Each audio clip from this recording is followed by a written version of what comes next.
사랑하는 여러분, 잠시 주변을 둘러보십시오. 우리가 사는 이 세상이 이전과는 비교할 수 없을 정도로 빠르게 변하고 있다는 느낌, 혹시 받으신 적 없으신가요? 마치 거대한 역사의 톱니바퀴가 속도를 내기 시작한 것처럼 하루가 다르게 새로운 사건들이 우리를 놀라게 합니다. 오늘 우리는 성경의 예언을 통해 바로 이 시대가 우리에게 무엇을 말하고 있는지 그 깊은 의미를 함께 나누고자 합니다. 본격적인 이야기에 앞서 이 희망의 메시지를 더 많은 이들과 나누는 일에 동참해 주시길 부탁드립니다. 여러분이 이 영상을 공유하고 구독을 누르는 작은 행동이 누군가에게는 어둠 속에서 빛을 발견하는 소중한 계기가 될 수 있습니다. 이 말씀을 전하는 모든 분들 위해 하나님의 크신 은혜가 함께 하시기를 기도합니다. 성경 마태복음 24장에서 예수님께서는 제자들에게 마지막 때에 일어날 징조들에 대해 말씀하셨습니다. 그리고 이 모든 징조들을 가리켜 재난의 시작이라고 하셨습니다. 여기서 재난으로 번역된 그리스어 원어 오딘은 사실 해산의 고통, 즉 아기를 낳는 산모의 진통을 의미합니다. 산모의 진통은 매우 상징적입니다. 진통은 예측 가능한 패턴을 가지고 있습니다. 시간이 지날수록 그 빈도는 잦아지고 강도는 점점 더 강해집니다. 고통이 심해질수록 우리는 새로운 생명이 곧 태어날 것이라는 사실을 알게 됩니다. 한번 진통이 시작되면 결코 되돌릴 수 없습니다. 예수님께서는 바로 이 해산의 고통이라는 비유를 통해 우리에게 예언적인 패턴을 알려주신 것입니다. 그분의 재림이 가까워질수록 마지막 때의 징조들은 마치 산모의 진통처럼 더욱 자주 그리고 더욱 강렬하게 나타날 것이라는 말씀입니다. 그렇다면 예수님께서 말씀하신 징조들 중 하나인 자연재해에 대해 함께 살펴보겠습니다. 오늘날 우리가 목격하는 거대한 지진과 기상이변들은 단순한 자연현상이 아닙니다. 이것은 잠든 교회를 깨우기 위해 온 땅에 울려 퍼지는 예언의 경고음과도 같습니다. 최근 전 세계적으로 지진의 빈도와 강도가 눈에 띄게 증가하고 있습니다. 특히 군발지진이라는 현상이 주목받고 있습니다. 과거에는 매우 드물었던 이 현상은 특정 지역에서 수백, 수천 번의 크고 작은 지진이 며칠, 혹은 몇 주에 걸쳐 집중적으로 발생하는 것을 말합니다. 아름다운 신혼여행지로 유명한 그리스의 산토리니 섬을 예로 들어보겠습니다. 2025년 1월 26일부터 불과 한 달도 안 되는 기간 동안 이 작은 섬 주변에서 무려 상상이 되십니까? 한 달 동안 2만 번의 땅의 울림. 이는 결코 정상적인 현상이 아닙니다. 우연이라고 치부할 수도 없습니다. 과학자들은 당혹스러워했고 주민들은 형언할 수 없는 공포에 휩싸였습니다. 학교와 상점은 문을 닫았고 관광객들은 급히 섬을 떠나야 했습니다. 평화롭고 아름답던 지상낙원이 순식간에 공포의 현장으로 변한 것입니다. 땅은 밤낮을 가리지 않고 마치 살아있는 생물처럼 신음하며 흔들렸습니다. 그 모습은 정확히 빈도와 강도를 더해가는 산모의 진통과 같았습니다. 이것은 단순한 지질학적 사건이 아닙니다. 창조주이신 주님의 재림을 기다리며 피조세계 전체가 신음하고 있음을 보여주는 영적인 신호입니다. 로마서 8장 22절에서 사도 바울은 이렇게 기록했습니다. 피조물이 다 이제까지 함께 탄식하며 함께 고통을 겪고 있는 것을 우리가 아느니라. 산토리니에서 일어난 일은 바로 이 말씀의 생생한 증거입니다. 창조 세계의 탄식이며 땅의 문자 그대로의 떨림인 것입니다.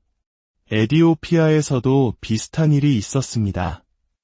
2024년 9월부터 약 6개월간 아와시 펜탈레 지역에서 320회가 넘는 지진이 발생했으며 이로 인해 수만 명의 이재민이 발생하고 도시 전체가 흔들렸습니다.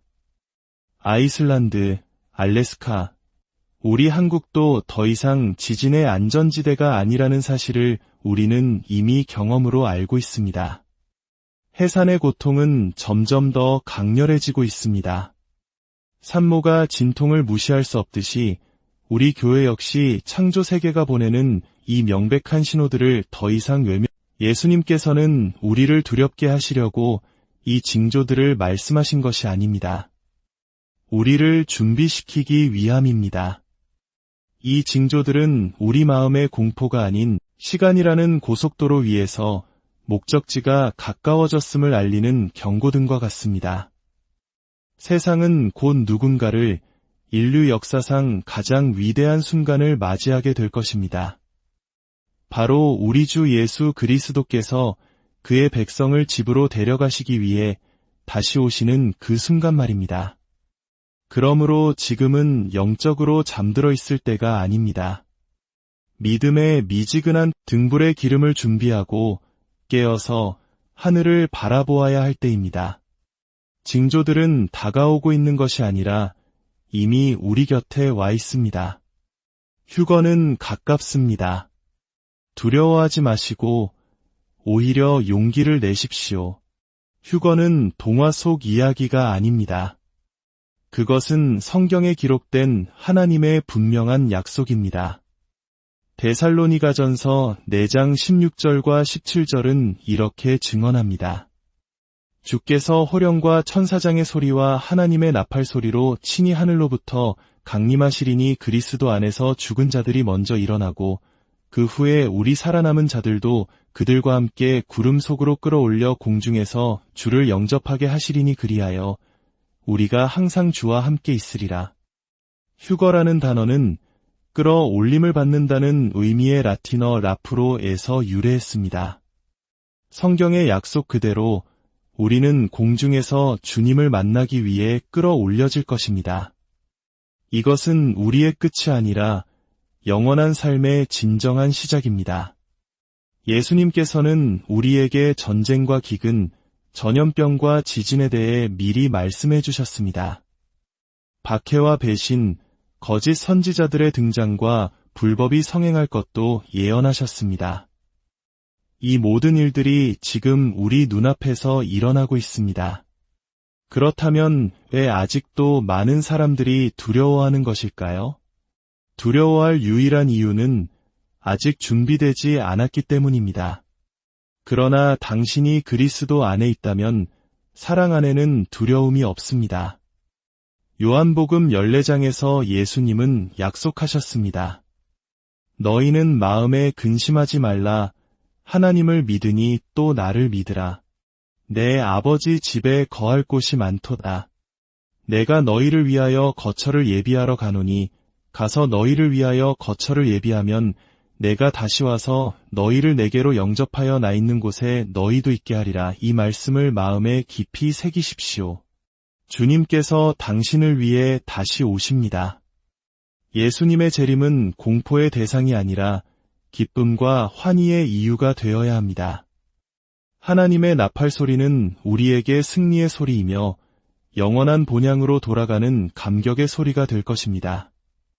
우리의 소망은 이 땅에 있지 않고 우리의 시민권은 하늘에 있기 때문입니다.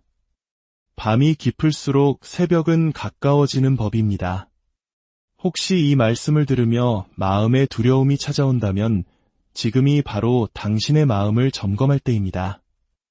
이 세상에 대한 미련을 버리지 못하고 있기 때문은 아닌지 주님이 예비하신 영원한 집보다 이 땅에서의 삶을 더 사랑하고 있기 때문은 아닌지 돌아보아야 합니다. 회개하고 형식적인 신앙생활을 멈추고 진정으로 그리스도를 따르기 시작해야 할 때입니다. 시계는 계속해서 움직이고 있으며 아주 곧 나팔이 울릴 것입니다. 당신은 준비되었습니까? 만약 확신이 없다면 오늘이 바로 구원의 날입니다. 내일이나 다음 주로 미루지 마십시오. 오늘 예수님의 이름을 부르십시오. 죄에서 돌이켜 당신을 위해 자신의 생명을 내어주신 그분께 당신의 삶을 온전히 드리십시오. 피조 세계마저도 우리 발밑의 땅을 흔들며 외치고 있습니다. 준비하십시오. 많은 성도님들이 마지막 때에 대해 궁금해하는 중요한 질문이 있습니다. 그리스도인들은 휴거 전에 적그리스도를 보게 될 것인가? 이는 단순한 호기심을 넘어 우리가 마지막 시대를 어떻게 이해하고 준비해야 하는지와 직결된 문제입니다. 이 질문에 대한 답은 휴거가 언제 일어나는지에 대한 다양한 신학적 관점과 연결되어 있습니다. 크게 세 가지 주요 견해가 있습니다. 첫 번째는 환난 전 휴거설입니다. 이 견해는 교회가 7년 대환난이 시작되기 전에 휴거될 것이라고 믿습니다. 즉, 성도들은 적그리스도가 본격적으로 권력을 잡고 세상에 하나님의 무서운 심판이 쏟아지기 전에 안전하게 주님께로 들림받는다는 것입니다. 이 견해의 가장 큰 근거는 예수님의 재림이 임박성을 가진다는 점입니다. 즉, 언제 어느 순간에라도 일어날 수 있다는 것입니다. 만약 우리가 적그리스도의 등장을 먼저 본다면 재림의 시기를 예측할 수 있게 되므로 도둑같이 임한다는 성경의 가르침과 맞지 않다는 주장입니다. 이 관점은 우리에게 항상 깨어 준비하는 삶을 살도록 격려하며 환난의 고통을 겪지 않을 것이라는 큰 위로와 소망을 줍니다. 두 번째는 환난 중 휴거설입니다. 이 견해는 교회가 7년 대환난의 중간 지점, 즉 3년 반이 지났을 때 휴거될 것이라고 봅니다. 이 관점에 따르면 성도들은 환난의 전반부를 겪으며 적그리스도의 등장을 목격하게 됩니다. 하지만 하나님의 진노가 가장 극심하게 쏟아지는 후반부, 대환난이 시작되기 직전에 주님께로 들림받는다는 것입니다. 이는 하나님께서 그의 백성을 환난은 겪게 하시지만 당신의 진노로부터는 보호하신다는 해석에 근거합니다.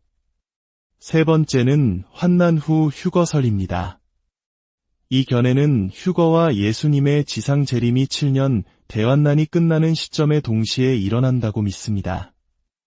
이 관점에 따르면 교회는 7년 대환난의 모든 과정을 통과하며 적그리스도의 통치와 극심한 박해를 견뎌내야 합니다.